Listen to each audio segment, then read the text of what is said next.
Sheriff. We've come to inform you that a great misfortune has befallen our community. Well, I am Grant from Screen Rant. How you doing today, Danny? Hi, Grant. I'm good, thank you. How are you? I got to say, I'm very excited to chat with you. I've been a big admirer of your work for a long time, and The Dead Don't Die is just, or Dead Don't Hurt, apologies, is just another fantastic installment in your filmography. This comes at an interesting time, too, in that you've got two sprawling Westerns coming around the same year. What was it like for you, these two very different experiences within the genre?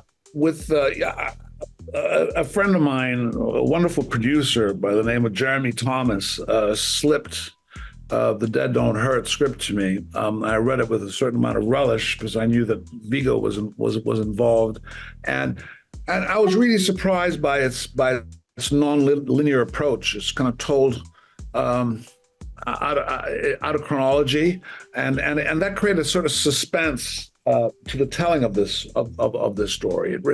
And at its center is this Vicky Krieps' a character who's really in a way the lead alongside of Viggo, a very sort of romantic and sensitive and lyrical approach to the Western. But it's sort of like a Howard Hawks kind of movie. It's told and contained within this one place with these set of characters. Horizon, Kevin's Horizon is majestic. It's a saga. It's told over a long period of time, and there are many characters in it. It takes time to tell that story, and it's a dream that is unfolding. So they're two completely different things, but they come under the title of a Western. It really is so intriguing how many different experiences can be had within the Western genre. And so in looking at your character in this film in particular, though, I love that even though you have played many villains in the past, he feels very different from what we've seen of you before. He's much more calm and calculated versus outwardly menacing. What is it like playing that kind of character in comparison to villains you've played before? What I like, in the genre of a Western, you've got these archetypes usually, and this guy is Mayor Schiller, and he's also the banker, and in a way he represents capitalism, greed,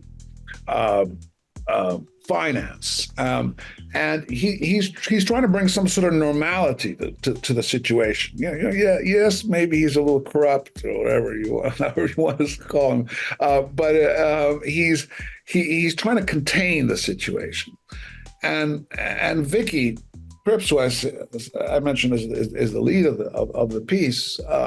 She had this leather pouch, and within it, these silver coins, and she gave each actor a coin. So you put your hand in the pouch, you pull it out.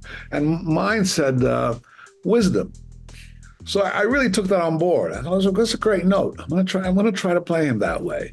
So that in a way, these other characters are, apart from Vicky and Viggo's character, they're very volatile, very dangerous, very violent. That's not what I want. I want to bring wisdom to the situation.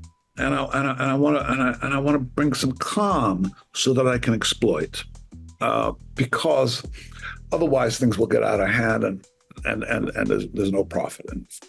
Do you think he would ever pick up a gun if the opportunity required it, though? Schiller? Yes.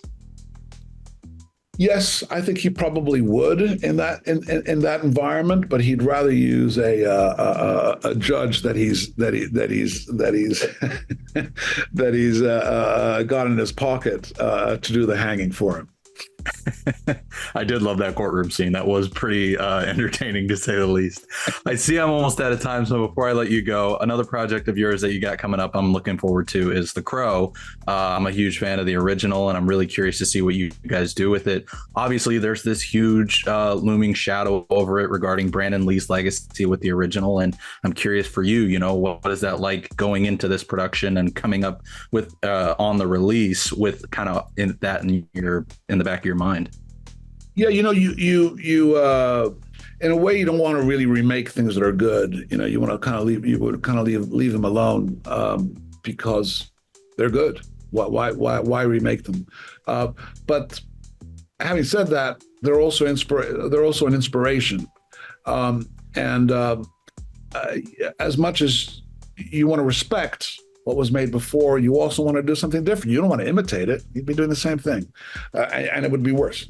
It wouldn't be as good, put it that way. So here there was an opportunity to tell this kind of murder of crows, inky